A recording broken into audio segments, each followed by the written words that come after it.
Hey Mary, sorry to bug you at work. What's up? I couldn't catch you yesterday because you were pretty elusive, so I thought I'd track you down. Nicole pointed you out to me.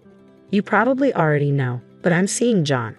I'm Mary, 35, a nurse at the biggest hospital around. Mom of 2 boys, ages 3 and 5, and John's my hubby. He's 5 years my senior and works as a doc at a nearby clinic. He used to be at the hospital, but with the kids, he switched to a clinic with no night shifts. I could easily lay off work with John's job, but house chores don't quite suit me, so here I am, juggling nursing and parenting. Crazy, right? Up early, sorting lunches, breakfast, laundry, dropping kids off, and then off to work. But hey, I prefer it this way. John, on the flip side, strolls into the clinic at 9, so he's a late riser. By the time he's up, we're out the door. He wraps up his clinic duties and heads home around 9 in the evening. By then, I'm beat, having handled dinners, baths, bedtime routines, you name it. But I still manage to whip up dinner for John. Not that I mind really. He's not much help around the house, but it's better that way. If he tried, I'd probably redo everything. Thanks for dinner, Mary. It was delicious as always. He always says that, and it warms my heart. How about a trip to the zoo this Sunday? Sounds fantastic. The kids will be thrilled. On his days off, he takes them out, being the cool dad. At the zoo last Sunday, the kids were ecstatic, running around like mad. Seeing them happy makes me happy. That's what it's all about, right? Here you go, Mary. Huh? He hands me a cute cell phone charm with a blue penguin on it. It matches the one on his phone. Then he shows me his phone, and there it is, the matching charm. I blushed a bit, feeling like we were back in high school, but it warmed my heart nonetheless. Thanks. It's a tad embarrassing, but I'm happy, I replied. You know, penguins are pretty loyal creatures. Some spend their whole lives with the same partner, John remarked, making me chuckle. I couldn't help but think perhaps we'd be like those penguins, sticking together through thick and thin, but who knows what the future holds. One day, I managed to leave work on time and rushed out of the hospital's bike parking lot, headed for the daycare. Are you Mary? An unfamiliar young woman approached me. Yes, that's me, I confirmed, curious. She introduced herself as Nicole, expressing her gratitude for John's support.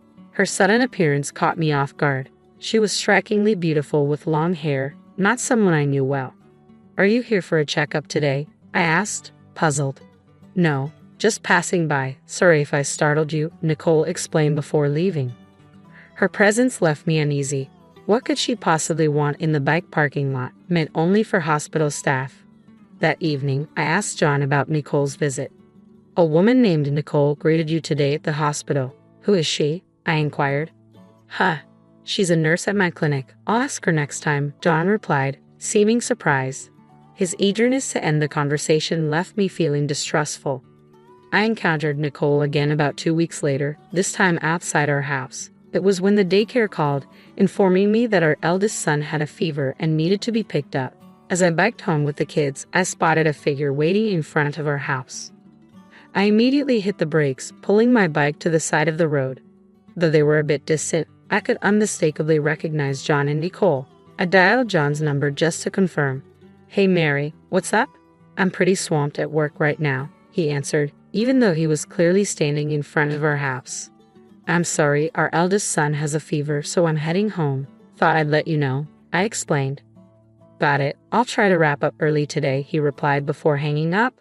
The 2 figures in front of our house then headed toward the clinic. I waited for a while before heading home. Luckily, despite the fever, my son seemed to be in good spirits, so there wasn't much cause for concern. But as they say, it's better to be vigilant. After ensuring he was settled with his favorite cartoon and some snacks, I took a moment to collect myself. The image of John and Nicole kept haunting me. I didn't want to entertain doubts, yet the suspicion of infidelity crept in, and I found myself gripping the penguin charm on my cell phone, as if seeking reassurance. In the evening, as promised, John rushed home and showed genuine concern for our son. He was such a devoted family man. Surely he couldn't be having an affair. At least, that's what I desperately wanted to believe. Mary, is something wrong? Did you notice something when you came home this afternoon? John asked, his demeanor uneasy. No, nothing. It just seemed like the chair was in a different position, I replied, feeling my suspicions growing stronger in the face of John's evident discomfort. I thought maybe you came home for lunch. No, I didn't come home. Maybe it's just your imagination, John chuckled, quickly diverting his attention to the newspaper. Just my imagination, huh? I let it slide for the moment but went to bed with an uneasy feeling, our conversation lingering in the air. The next day, our son's fever had subsided, so I dropped him off at daycare and returned to work. While busy at my job, the head nurse informed me of a visitor. Wondering who it could be, I headed to the designated lobby and found Nicole waiting there.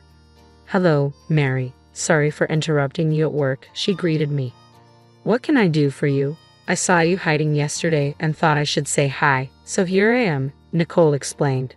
I noticed her change in tone from our first meeting, now irritatingly flirtatious. Despite clearly being over 20, the way she spoke in public was rather off-putting. "John doesn't like older women like you. He said he prefers young girls like me, so I was thinking it's probably best if you step aside. You get what I'm saying, right?" "Not really," I replied, puzzled. "John and I are dating. You get it now. Look, here's the evidence," Nicole declared, opening her smartphone to show me a picture of them together in a hotel room, both wearing robes and looking content. Was his recent business trip a lie? Seeing my stern expression, Nicole smirked with satisfaction. "Now you get it, right? Hurry up and get a divorce, old lady." Having said what she came to say, she cheerfully left the hospital, seemingly content with herself. I felt as though a decision was being pushed upon me, yet I had already resolved myself to it. There was no room for doubt. It was merely a matter of the moment arriving sooner than expected. Taking swift action, I informed the head nurse that I was feeling unwell and left work early, also requesting leave for the following day. Though she seemed puzzled by my sudden uplifted spirits, I managed to secure her approval and promptly headed towards my destination. The confrontation was set for tomorrow.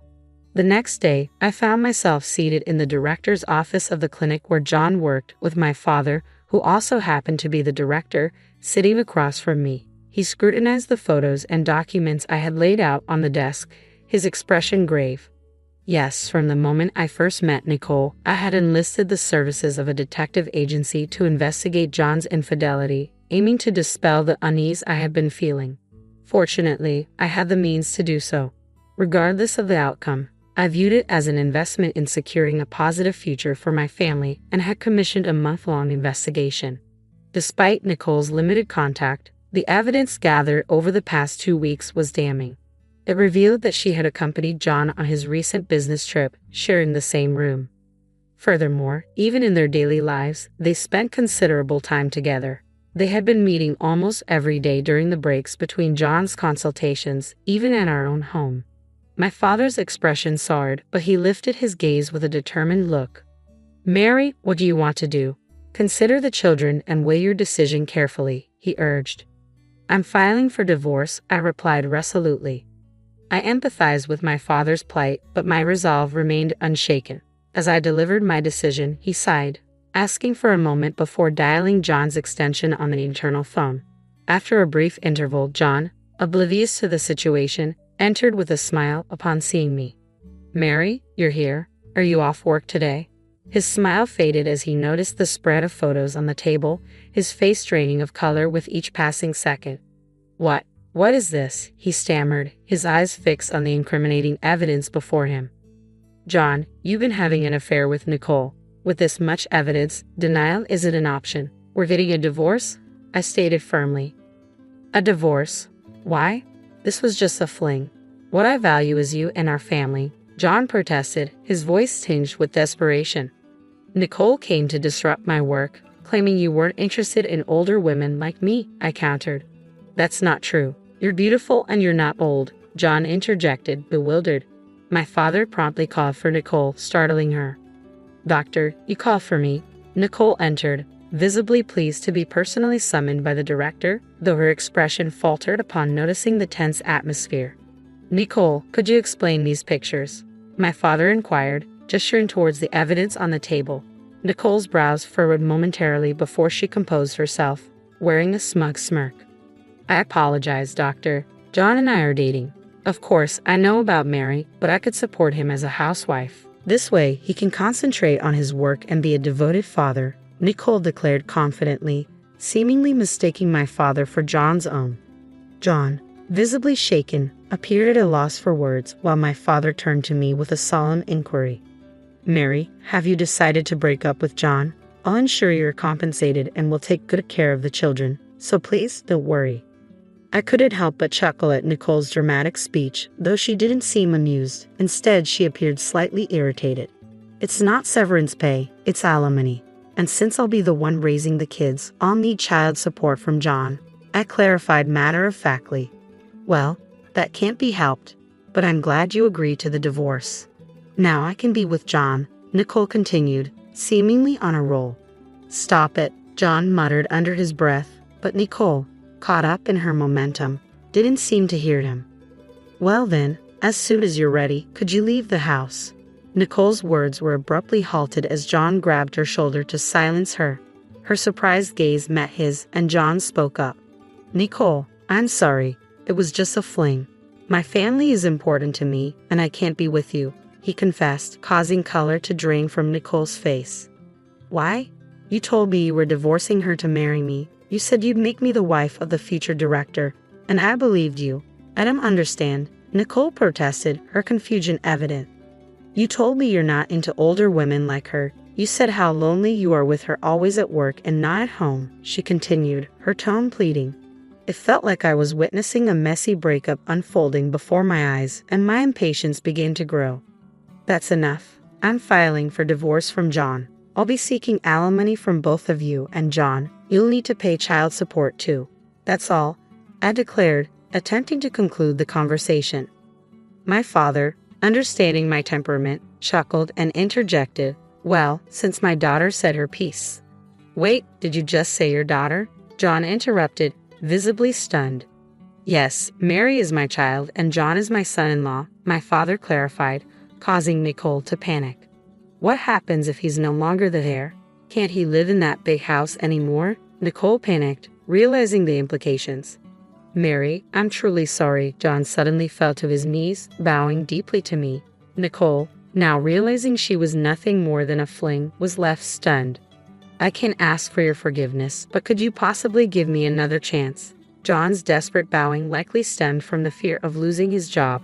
However, no matter how deeply he bowed, I couldn't find it in me to forgive him. Besides the affair, there was another reason why forgiving John was impossible for me. That's impossible. Do you recognize this? I pulled out my cell phone and showed him the blue penguin charm.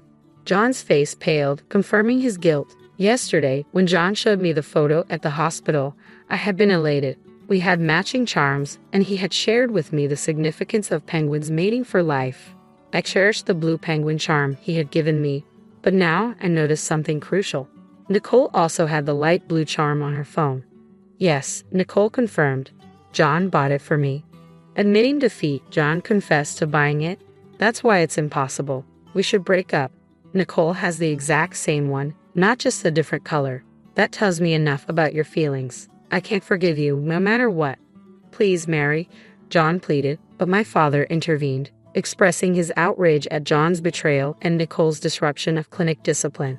As a clinic director, I must punish both of you, my father declared. Be prepared for that. I'm so sorry, but please let me keep my job, John pleaded. We'll go through lawyers from now on. You both can leave for today, and from tomorrow, you'll be on paid leave. You don't have to come to work. Wait, I don't understand, I interjected. John, you're a doctor. Can't you work elsewhere? Quit this small clinic and let's start over. Please, Nicole, let's break up, John added. I never imagined losing my family or happiness. Are you freaking serious? You deceived me. I lashed out, my father intervening to silence the bickering between John and Nicole. Despite John's past insistence that family was paramount, his actions have betrayed us. The thought of returning to the house where John and Nicole had apparently spent every day together filled me with dread. So, I requested to stay with my parents for a while, taking my children with me. Arriving at their house, a sense of relief washed over me. Exhaustion consumed me, and I fell into a deep sleep, only to awaken in pitch darkness. Startled, I checked the clock, realizing it was midnight. My cell phone was illuminated with numerous missed calls and text messages from John. I couldn't bear to hear his voice, so I read through his apologies and excuses for the affair. Among them, I found a plea for my father's intervention, claiming remorse.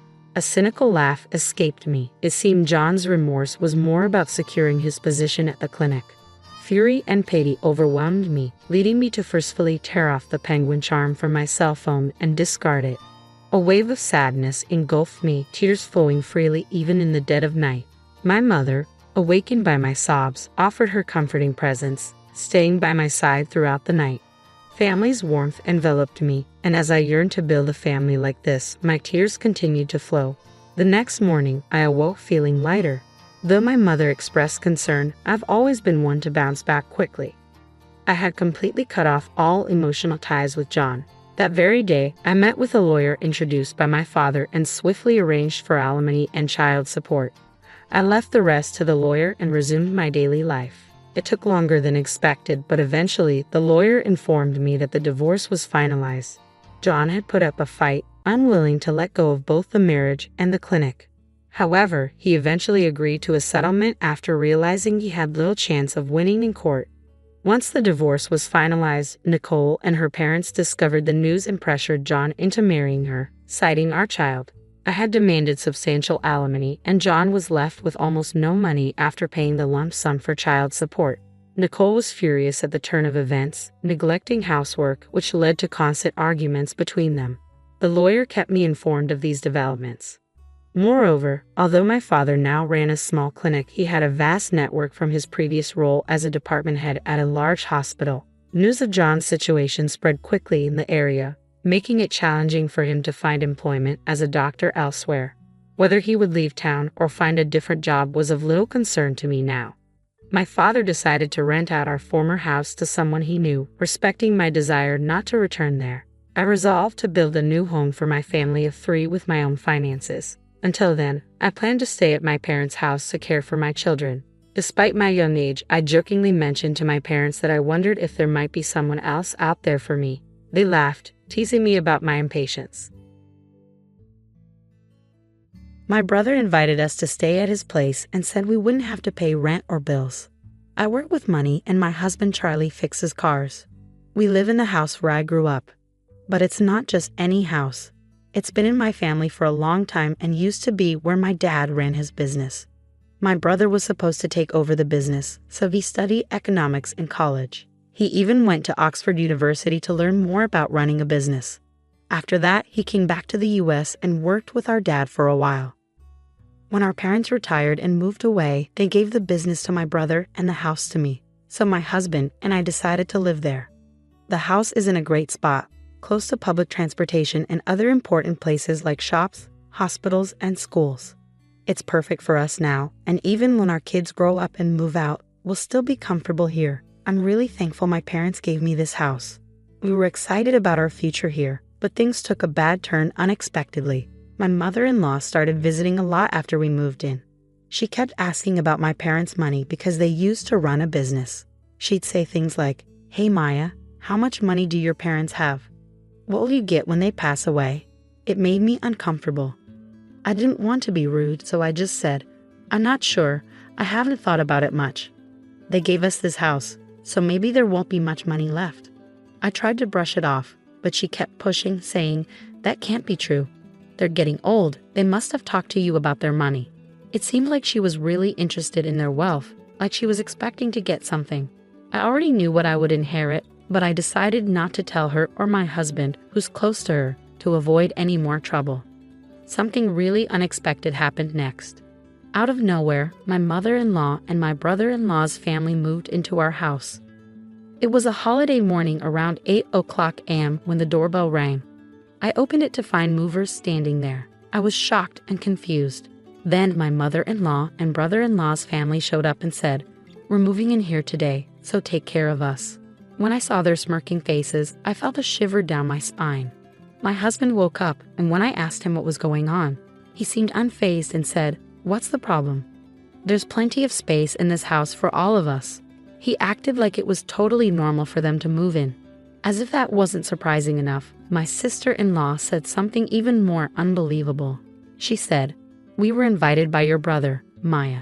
He said we don't have to pay rent or bills, so we're counting on you." Then my brother-in-law started barging into rooms without asking and said, "This room gets good sunlight, so we'll take it, Charlie." Move all the stuff out into the hallway. I felt really dizzy after all this happened. This is my house, but they're acting like they own it, opening doors and claiming rooms. My mother-in-law and sister-in-law's family have been pretty rude for a while, especially my sister-in-law, who even went through my bag without asking. If they keep this up, they'll start taking over my space. I've had enough. This is my house, so why are you acting like you own it? I've had it. I want everyone to leave. I usually keep my cool and don't raise my voice, but seeing these people move into the house my parents gave me without asking and acting like it's theirs pushed me over the edge. That's why I lost control and yelled at all three of them. But then something unexpected happened. How dare you talk to us like that? You're the one who should leave. The moment those words were said, I felt a sharp pain on my cheek. Did I just get slapped? It took me a few seconds to realize what had happened. I was shocked. I couldn't believe it, and all I could feel was the throbbing pain on my cheek. In that moment, something inside me snapped. I can't live with people who would do something like that, but this house belongs to me. I don't want them living here like parasites, so I decided to pack my things and leave, planning to tell my family about what happened. I needed to find a place far away from here, so I rented a monthly apartment for now. I'll have to commute to work from there. As soon as I told my parents about what happened over the phone, I could sense their anger, even from a distance, especially from my dad. He's always been very caring and has adored me and my brother. As a CEO, he was strict, but as a father, he was always kind and ready to help us out of any trouble. I didn't want to drag my parents, who were just about to retire, into this mess, but I had no choice because my rightful home was being taken away from me. While I stayed in the monthly apartment, I was sure that my husband and his family were making themselves comfortable in my house. So I decided to take action based on suggestions from my brother and father. A few days later, during my break, I checked my phone and saw dozens of missed calls and messages from my husband. I knew exactly why he was trying to reach me. I took action and called the water and electric companies to shut off the utilities. Our house relies completely on electricity, and without it, nothing works. We haven't set up solar panels yet, so there's no other way to get power. Since it's really hot right now, living without electricity and water must be tough. My husband's calls were probably about dealing with this situation. Just as I was about to ignore his call, my husband rang again, perfectly timed with my break. Hey, what's going on? There's no power, and the water isn't running. Did you cut off the electricity and water? I could tell from his voice that he was in a panic. The house belongs to me, so now that I'm not living there, it wouldn't make sense to keep the electricity and water running, right? That's why I had them shut off. If I kept the utilities on, I'd have to pay the bills even though I'm not living there. I can't agree to that, so I naturally had them turned off. When I explained this to my husband, he got really angry and insisted that I turn the services back on right away. But just because he wants me to doesn't mean I'm going to agree. I get it. If they want to renew the services, they should pay for it themselves. But whenever this comes up, they always say things like, "It's your house, so you should foot the bill." Their words and actions don't match. Anyway, I have no plans to renew the contract or tell them to leave the house immediately. I simply hung up the phone after saying that as my break was ending. Later on, my mother-in-law, sister-in-law, and brother-in-law all called me saying the same thing. They wanted me to reconnect the electricity and water because their room was too hot and uncomfortable, and it was inconvenient without water. But these were their problems, not mine. After listening to their complaints, I told them to deal with it themselves and hung up. I thought they were just being greedy and hoped they'd give up and leave soon. Even after a week went by, there was no sign of them leaving. So I decided to take stronger action. I talked to a lawyer from my father's company about the situation and asked him to send a notice to my husband. The notice was about trespassing. They had entered my house without permission, forced me out, and were using it as if it were their own. I warned them that I was considering taking legal action against them for this. Why did I receive this document from a lawyer? Did things really have to escalate this far? My husband, who seemed surprised and panicked by my actions, came to me seeking a resolution. Knowing how much they care about their reputation, the thought of being sued would be really stressful for them. They definitely don't want to deal with a lawyer, but they also don't want to give up their current lifestyle. So they're likely trying to find a way to convince me to let them stay. I can see through my husband's intentions very clearly. But I couldn't bring myself to listen to their pleas, so I didn't give in to my husband's requests. My husband finally exploded in anger, forgetting he was at work, and yelled at me, "Stop it. Just because we're being a bit sneaky doesn't mean you can act all high and mighty. Go back to how things were and drop the lawyer." Despite his loud outburst, I remained unaffected. Instead, I felt annoyed by his call, thinking, who does he think he is, taking over someone else's house? No matter how much he shouts, my stance won't change. If they continue squatting there, I'll take legal action. They better think twice before acting. Even as my husband continued yelling over the phone, I ignored him and hung up. It felt like a waste of time. I had already discussed divorce with my lawyer. When I got home, I saw missed calls from my mother-in-law and sister-in-law, but I knew they'd only try to settle things. I didn't want to waste any more time, so I blocked their numbers to avoid further calls. After the threat of legal action, my husband's prideful family couldn't bear the thought of being sued. They packed their bags and left the house. With the lawyer's help, the divorce negotiations went smoothly. I arranged for a cleaning service to come in, and finally, I returned to my sparkling clean house. While living separately from my husband's family and then in a monthly rental was comfortable, nothing beats being back in my own home. However, I noticed that the house needed some renovations in certain areas. I discussed this with my father, who introduced me to a reliable contractor. I began planning the renovations with their help. Living alone is really comfortable. I enjoy the freedom of not being tied down by anyone else. I found myself enjoying the freedom of my current life. I could lounge on the sofa without anyone scolding me, eat whatever I wanted without judgment. But then I received a call from an unknown number after 3 months of silence. Initially, I ignored it, thinking it might be a contractor. However, when the calls persisted, I reluctantly answered, only to find it was from my ex-husband, from whom I had recently divorced with the help of a lawyer. We had made a pact to never contact each other again. So why was he calling now, especially after changing his number? We had agreed through our lawyers to stay apart for good. There was nothing left to discuss, so I asked him not to contact me again. Just as I was about to hang up, he pleaded, "Please just listen to me for a moment. I'm begging you." Despite my reluctance, he began speaking without my consent. It turned out his company was facing a severe financial crisis and they had decided to reduce his salary. Moreover, my mother-in-law's health was failing, rendering her unable to work. My sister-in-law and her husband couldn't contribute much to the household expenses due to his unstable job situation. Although my sister-in-law was working multiple part-time jobs, most of her earnings were going towards paying off her husband's debts. My ex-husband was struggling to make ends meet, and with his salary cut, things were only going to get tougher. After hearing all of that, all I could think was, okay, so what? They barged into my house without permission, did whatever they wanted, and even tried to kick me out. It's simply unbelievable. I feel nothing for people who would do such a thing, and I have no sympathy for them. Even if you tell me about their troubles, it doesn't change anything. They're your family, you should deal with it yourself. There's nothing I can do about it. My ex-husband started to panic even more at my words. Don't say that. We're in serious trouble. We won't even be able to pay the rent for our apartment and will struggle to buy food tomorrow. We used to be a family, right? Please help us, he pleaded, almost in tears.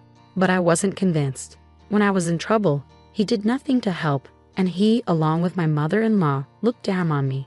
Just like her, my sister-in-law and brother-in-law always belittled me. They insulted me for my appearance or my old-fashioned views. They didn't care how much it hurt me. My mother-in-law not only made things worse, but she also pressured me to have a baby as soon as possible. She forced strange herbal medicines on me, booked unnecessary doctor's appointments, and spread rumors to the neighbors that I was unable to conceive. Looking back, there wasn't a single positive aspect to my marriage. My ex-husband, who used to be kind before we got married, became a puppet under my mother-in-law's control after the wedding. On the first day my mother-in-law barged into our house, I was out for an appointment. She cried to my husband, saying she wanted to be friends with me, but the moment we met, she would badmouth me. She'd say things like, "My son seems to have lost weight. Is it because your cooking is so bad?" Whether we were at home or out. My sister-in-law and brother-in-law would join in, laughing at me. I can't deal with people who behave like this anymore. No matter what you say, my feelings won't change. I can't help you guys, so I'm going to hang up now. And please never contact me again. With that, I finally hung up the phone and blocked the new number. Knowing my ex-husband, he might change his number and try to contact me again. So I decided to change my phone number at the store over the weekend. But before that, those four broke the promise made through the lawyer and suddenly showed up at my house at 11 o'clock p.m. Open up, let us in, and take care of us. We're family, you should help us. They were banging on the door, yelling loudly without considering the late hour. What's going on at this time? Please go back home, you're disturbing the neighbors. When I went to open the door, they seemed ready to force their way in. So I tried talking to them through the intercom, but they didn't care. They continued banging on the door and causing a commotion.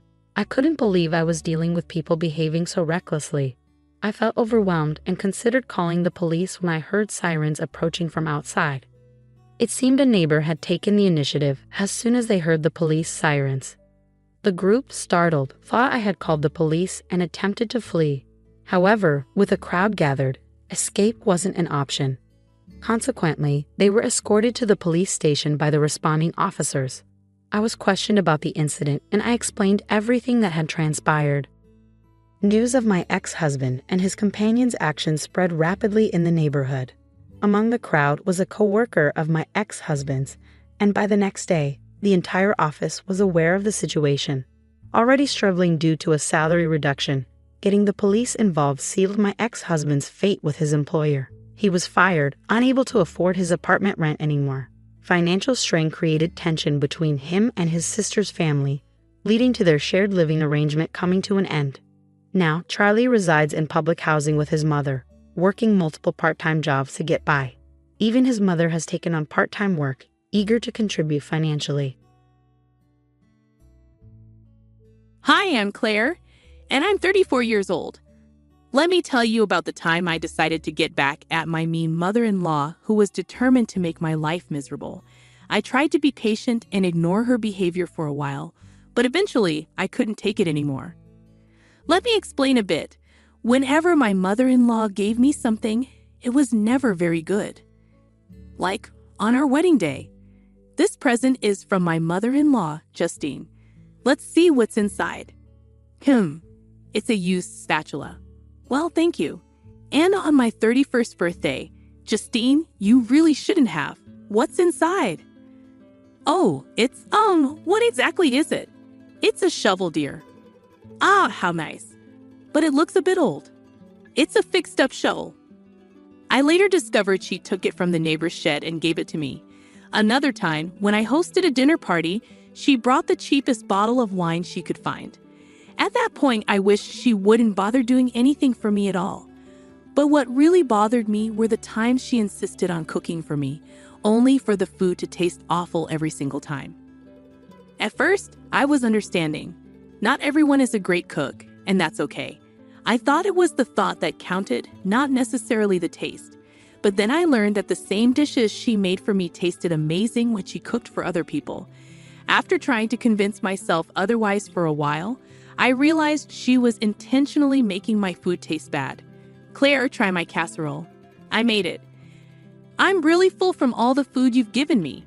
Please, just take a bite for me. I reluctantly took a bite, feeling uneasy about what might happen next.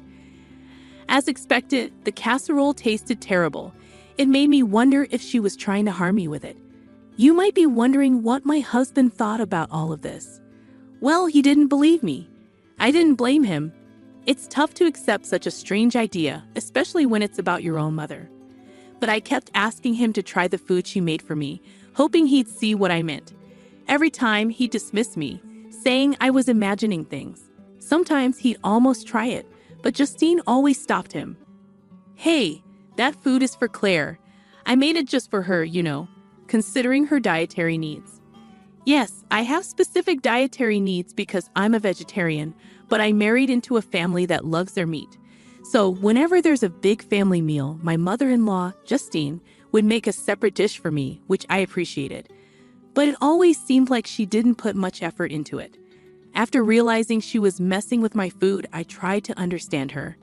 Maybe she was upset about having to make a special dish for me. But that didn't explain why she gave me terrible gifts all the time. I tried to give her the benefit of the doubt until a few months ago. I invited a coworker who's also a vegetarian to a family cookout. Justine made 2 vegetarian dishes, one for my coworker and one for me. I tasted my coworker's dish secretly, and it was delicious, but mine was awful. It was clear that Justine could cook well. When I told my husband Liam about it, he just brushed it off. "Oh, come on, Claire, you're overreacting and being a bit rude." I'm telling you, she's intentionally messing with my food. She doesn't want to make good food for me. Even if the food isn't great, which I doubt, what do you expect from her? She's just one person.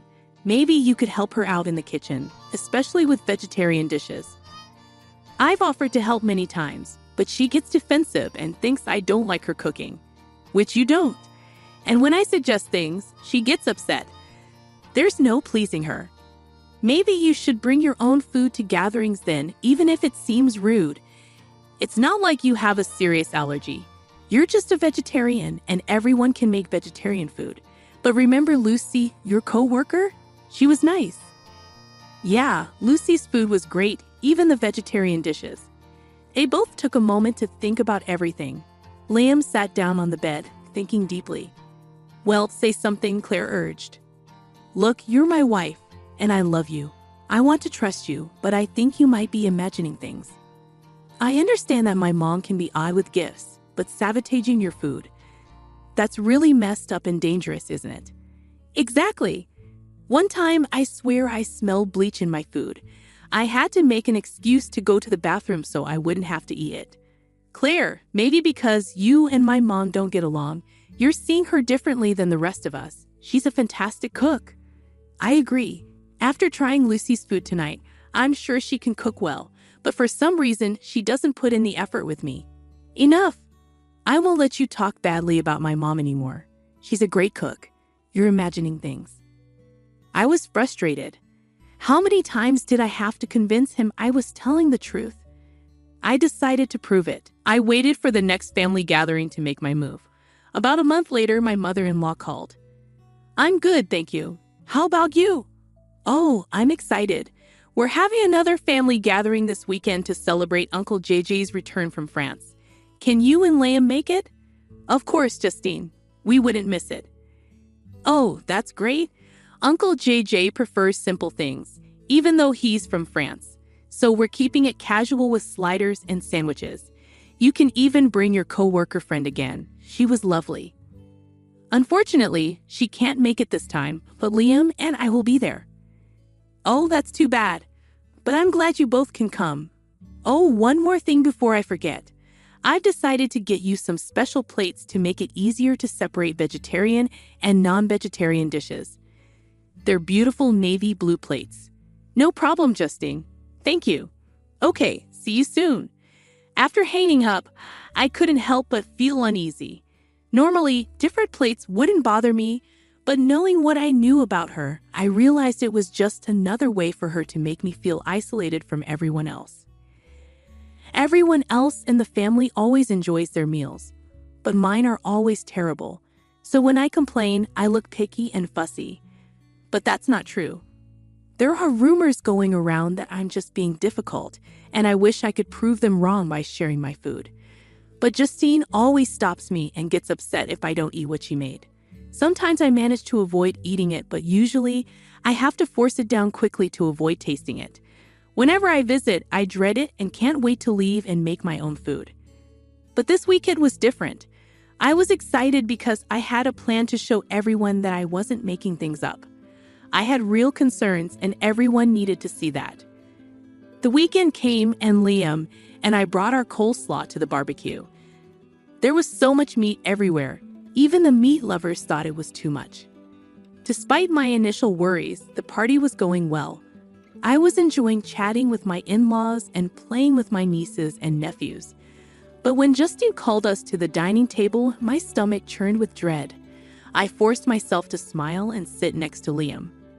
"You see, Claire, everyone's having fun. Why can't you relax? Mom put a lot of effort into this. Maybe if you had a better attitude, you'd enjoy the food." I was tired of Liam's lectures. He had no idea what it was like dealing with his mom's awful cooking, but I had a plan. Justine brought out the food, and my plate, as promised, was navy blue. It stood out among the white plates on the table, but I didn't care. I was ready for my revenge. As everyone sat down to eat and grace was said, I suddenly exclaimed, "Oh my goodness, is that a snake?" People were startled and chaos ensued. The kids got excited and wanted to see the snake, while the adults sprang into action, with the women leading the children inside and the men cautiously checking out where I pointed. While everyone was distracted, I followed behind the women, glancing back at the dinner table. Luckily, all the food looked similar, so it was hard to tell which plate was which. That's why my mother-in-law made a special plate for me, so she could tell which one had the bad food. As people started to come back from checking for the snake, I quickly swapped the sandwiches from my plate and Liam's. Just as Justine was coming back outside, Liam told her it was a false alarm and the snake was gone. As everyone returned to their seats, there was a sense of excitement in the air, despite the false alarm. People enjoyed the rush of adrenaline, even the elders. They settled back into their seats, and I apologized, saying, "Sorry, everyone. I must have misjudged the ground. Please excuse the disturbance." Everyone took it well, not too bothered by the interruption. "No problem, dear. It's better to be safe than sorry," someone replied, and everyone seemed to enjoy the little thrill of the snake scare. The mood shifted when Liam took a bite of what he thought was his sandwich, but it turned out to be my vegetarian one. "It's wild," he said before biting into it. Suddenly, he stopped and everyone's attention turned to him. He gagged and spat out the sandwich. "Ew, this is awful." "Liam, that's so rude," Justine scolded him. "I put so much effort into these dishes," Justine protested as everyone began to eat their food, enjoying the delicious flavors. They started questioning Liam about his reaction. Even Uncle JJ, who usually stayed quiet, said it tasted fine to him. "I don't know, guys. The food just tasted weird to me for a moment. Sorry, Mom. I didn't mean to be rude. Maybe it's a new recipe. Let me try again." Liam attempted to take another bite, but he started gagging before it reached his mouth. Justine was getting flustered and complained about Liam's rudeness. "Mom, I'm sorry, but I can't eat this. There's something wrong with it." "Except it's not," I added, and everyone looked at me, surprised by my statement. It was then that Liam noticed I hadn't touched my food. "Babe, why aren't you eating?" "Because it has meat in it," I admitted. The table fell silent, and I saw understanding dawn in Liam's eyes. "Mom, have you been messing with Claire's food?" Everyone exclaimed, shocked. Justine started shouting in response. "Liam, I don't know what's gotten into you. Maybe it's your spoiled wife who convinced you, but I won't stand for this. Apologize now." "No, Mom, it's your food that's spoiled. Claire was right," Liam declared. He handed his sandwich to Uncle JJ, who almost threw up after trying to take a bite. Justine's eyes turned to me, filled with venom. "What have you done?" she hissed. "I should be asking you the same thing. You've been sabotaging my meals every time I come here, making me miserable." I confessed to everyone. "I'm sorry for lying about the snake, but I needed a distraction. Justine has been poisoning my food since I joined this family." Everyone gasped in shock. It's true. I suspected it for a while, and I know I might have seemed picky, but try Justine's sandwich if you can stomach it, I urged. The sandwich made its way around the table, eliciting gagging and dry heaving from those who tried it. They advised the elderly and children not to eat it, and one person even considered going to the hospital due to the smell. "Your move, Justine," I challenged. Okay, you got me. I was sabotaging your food," Justine confessed. "Why would you do that?" "Because she hates me. She's always had it out for me since day one," Justine shouted. Liam suddenly looked ill. He vomited all over the grass and collapsed onto the patio sofa. "Mom, what did you put in that sandwich?" Liam asked weakly. Liam, Oh God, are you okay? That sandwich wasn't meant for you. I'm so sorry, everyone. Please forgive me," Justine exclaimed in panic. Uncle JJ's homecoming had to be cut short, and several family members rushed Liam to the hospital. It turned out that the sandwich contained rancid mushrooms with traces of cat feces, causing severe food poisoning. Liam was hospitalized for some time as he recovered, and my mother-in-law was arrested after confessing to her actions. The incident made me realize the extent of her hatred towards me. She was willing to harm me just because she despised me. If it had been me, she might have delayed getting help. But because it was her son, she rushed to fix her mistake. However, it was too late. Thankfully, Liam recovered fully. During his hospital stay, he repeatedly apologized for not believing me about his mother's actions. His mother attempted to post bail, but the other family members refused, insisting she needed to reflect on her actions. Visitors informed me of her remorse and realization of her mistakes after seeing her son suffer. However, I couldn't accept her apology. It took seeing her son in pain for her to acknowledge her wrongdoing. For years, she never considered the harm she was causing. Who knows what else she put in my food? I endured it in silence, often getting sick and missing work to recover. After sharing this with my husband, he felt even more sympathetic towards me and promised to always believe me. I'm relieved I could impart 2 lessons. Always trust your spouse and don't mess with me, or you might end up in jail. Hi, I'm Fiona, and I'm 30 years old. I stay at home with my 2 lovely kids. Life's been mostly good lately, but there's been some trouble with my husband. A while back, we had a big fight, and it's all because of his mom. You know how moms can be important to their sons, right? Well, sometimes it feels like she's a bit too involved. My husband is what you might call a mama's boy, and it can be tough to deal with sometimes. Our argument went like this. Fiona, can you come here for a minute? Sure, what's up? I need to talk to you. Please sit down. Is everything all right? Yes, everything's okay. I just wanted to talk about how we need to spend less money on some things at home. Is everything all right with your job? Yeah, work's fine. Don't worry. I just decided we need to spend more on something important, so we have to cut back on other stuff. Okay, what's the new expense? He took a deep breath, like he knew I wouldn't like what he had to say.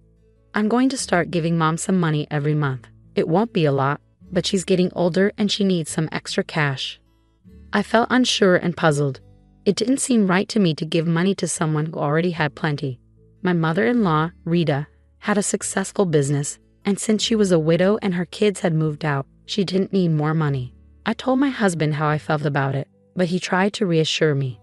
How much money are we talking about? Don't worry about it. Excuse me? I'm the one managing the household, so I need to know. How much?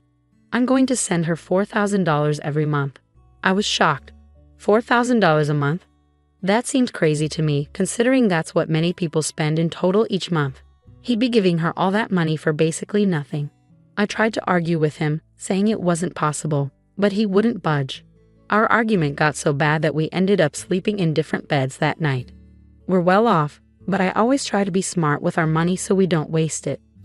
Giving someone $4,000 a month for no good reason, just because she's my mom and I love her, adds up to $48,000 a year. That money could go towards our kids' college funds, their savings accounts, our health insurance, or even better, it could go to people who actually need it, like charities. I tried explaining this to him, but he wasn't willing to listen. 5 months passed since he began sending money to his mother, and to add insult to injury, he wanted me to be the one to send it to her. It felt like he was trying to punish me and show that he'd always put his mother first. But thankfully, his arrogant behavior wouldn't last forever. I stumbled upon something shocking. It all began when my mother-in-law visited us 3 months after she started getting the allowance. Hello, Fiona. How's my favorite daughter-in-law? I'm doing well, thank you. How about you? Oh, I'm feeling so much better ever since Adam started sending me money. I was struggling a bit before, you know. The business wasn't doing as well as I hoped, but I didn't want to ask for help. I guess Adam just sensed it. It's like our special mother-son connection. I felt terrible hearing this. How could I deny her the money she needed? I always thought she was fine, but she wasn't. She started to cry, and I comforted her. I've always been okay with sharing money with those who need it, and Rita clearly did. Also, I thought, After a heart-to-heart talk, I noticed something strange. Rita started talking about going on luxury trips now that she had extra money. It didn't make sense to me. If she needed money, why talk about trips? But whenever I looked confused, she'd backtrack and say she meant once she became rich again. It was odd, but I brushed it off because she said she needed the money. 2 more months passed, and I kept sending her the money. She'd always thank me profusely, saying how much she needed it. I felt bad for doubting her and guilty for arguing with my husband. Unfortunately, we started feeling the effects of less money in our household. It's tough to change your routine. Still, I tried to cut back wherever I could, and we managed to get by. Then, one night, I came across a text from his mother while cleaning my husband's office. Curiosity got the better of me, so I read it. "Hey Adam, hope you're doing well. Could you increase my monthly allowance? I want to enjoy some extra luxuries." I was stunned. How could she ask for more money when she already gets enough to cover the average monthly expenses of a single person in America? Remember, she's a healthy, capable 65-year-old widow who lives alone. So why did she need more money, especially for luxuries? It didn't add up. My sympathy for her was fading, and I couldn't resist the urge to find out more. Ignoring the email from his mother on my husband's computer, I started searching through the family finances. Unfortunately, I didn't find any evidence of wrongdoing, so I decided to come up with a plan. "Hi Fiona, everything all right? Why are you calling so late?" "Hello Rita, I hope everything's okay with you." "Well, I'm managing, but honestly, it's been tough. Sometimes I struggle to afford even basic things like toiletries. I'm really grateful to my son for helping me out. Anyway, I was thinking, would you like to come over for tea tomorrow?" "Tea sounds wonderful. Thank you for inviting me. You know, things have been tight for me too. Sometimes I can't even afford tea, so it'll be nice to have some with you." "Oh, it'll be my pleasure, Rita. Just come over, and we'll have a nice afternoon together." "All right then, see you soon. Bye." "Bye." With that, I hung up, preparing for my plan.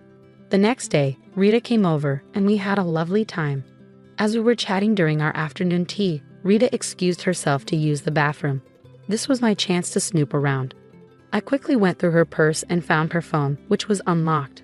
I opened her banking app, determined to uncover the truth about her financial situation. Women's intuition rarely fails, and I stumbled upon some shocking news. With my suspicions growing stronger, I delved into her financial records, expecting to find evidence of financial struggle. However, nothing could have prepared me for what I discovered. Rita had over $1.6 million in her bank account as of 6 months ago. I was stunned. I had to exit the app and reopen it just to confirm that I wasn't mistaken. But there it was, clear as day. She had a huge sum of money in her account. Confusion overwhelmed me, and then, to make matters even more bewildering, I noticed a familiar text message on her phone. It was from one of her employees, and it said, "Hello Rita, please find attached the financial breakdown of last month's earnings. Just wanted to let you know, it looks like we've made a big profit for the 4th month in a row. You're a fantastic businesswoman. I'm eager to hear your thoughts." Naturally, I opened the attached document and my eyes widened at the sight of even more money. The report showed a monthly profit of $8,400 for a small business. It was truly impressive. At this rate, the business would thrive. Sitting there in shock for what felt like ages, I couldn't help but feel furious. This lady was taking money from her son's household, from her own grandchildren, for no real reason other than to satisfy her own ego. As I heard Rita returning from the restroom, quickly, I erased all traces of my snooping and placed her phone back in her purse. Rita returned, thanking me for the tea. "Oh Fiona, thank you again for the lovely tea. You know, as an old lady, it's tough to manage, especially when you're already struggling. Lately, things have been really hard for me, dear, and I'm so grateful for you and your husband's help. Say, could I ask you for something, if it's not too much trouble?" "Of course. What do you need?" "We're just happy to help. But may I ask, is it possible for me to get some more money, maybe an increase to $6,000 a month?" Let me tell you, it took every ounce of self-control not to explode and lash out at this woman for all the nonsense she was putting me through. I gritted my teeth and responded, "I understand your struggles since you're clearly going through a tough time. It's not like you're a millionaire or anything."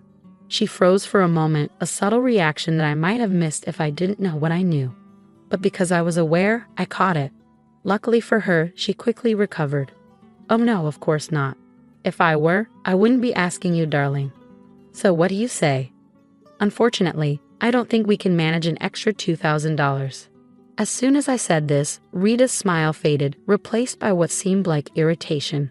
She pressed her lips together, clearly frustrated. Oh, that's all right, no problem. Well, I have to leave now, so let's catch up again soon.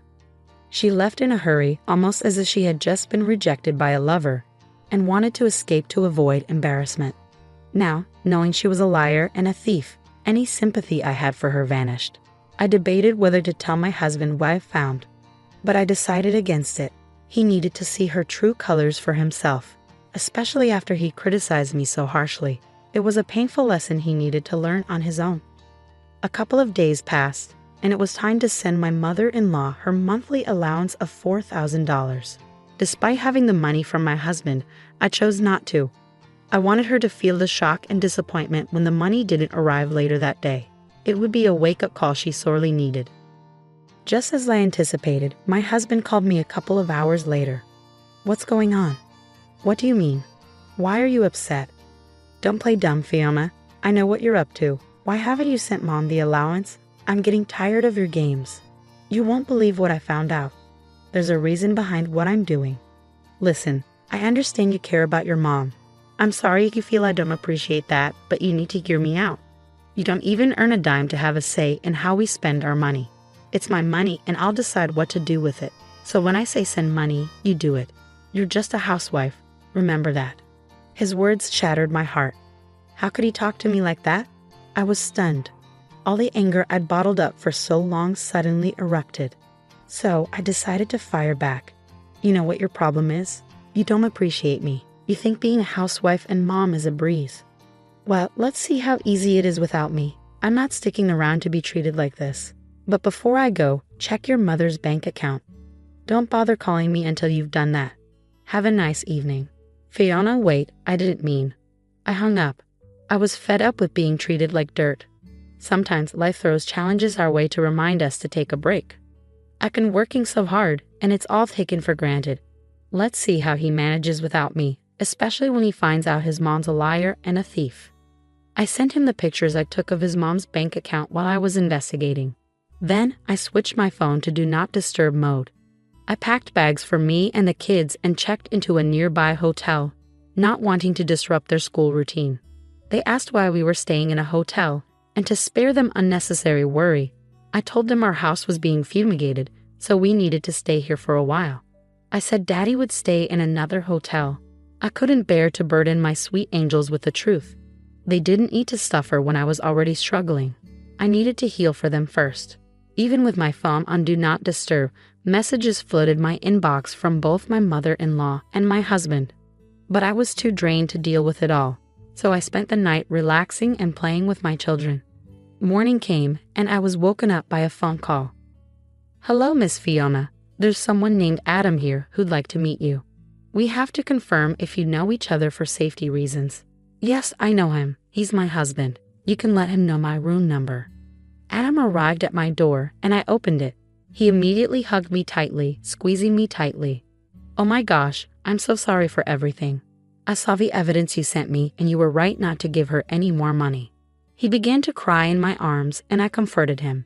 I invited him into the room, and we started talking. Darling, I'm so sorry for everything. I'm glad you realized what was going on. Can you tell me what happened? Just then, my mother-in-law called. I decided to answer it. Hello. How dare you invade my privacy like that? I could sue you, you know. Do you even need the money? How dare you try to ruin my reputation in front of my son? It doesn't matter. He loves me, and he'll do whatever it takes to make me happy. You think he'll stop sending me money? Ha, you must be delusional. You think he'll listen to a mere housewife? You're sorely mistaken. Yes, I have money. I always had money since my husband passed away.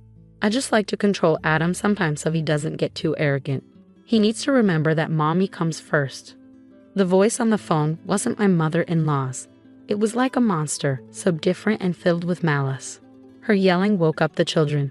So, you're not bothered by how your selfishness has disrupted this household? You don't care that Adam and I have been arguing because of your actions? You don't even care that you've been stealing from your own son and grandchildren. Oh, come on, you two are headed for divorce anyway. I can't wait for that. They'll come home to me eventually. And as for those kids, well, I guess I don't really care. Mom, that's incredibly cruel. Adam, honey, listen. I didn't mean it. Did you hear all of that? Adam, my love. Nope, that won't work on me this time. I've seen your true colors, and I've had enough. You've made the past few months hell for me and Fiona. How could you manipulate me like that?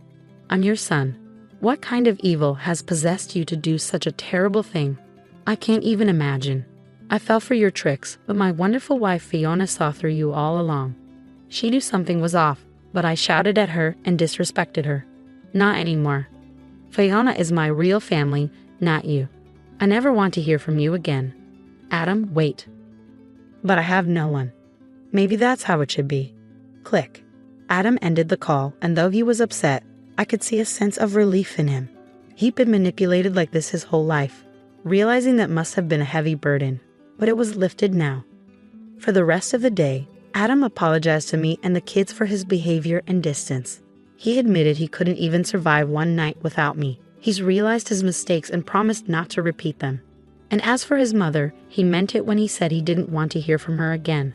She kept trying to call, but he always declined. She'd made her bed,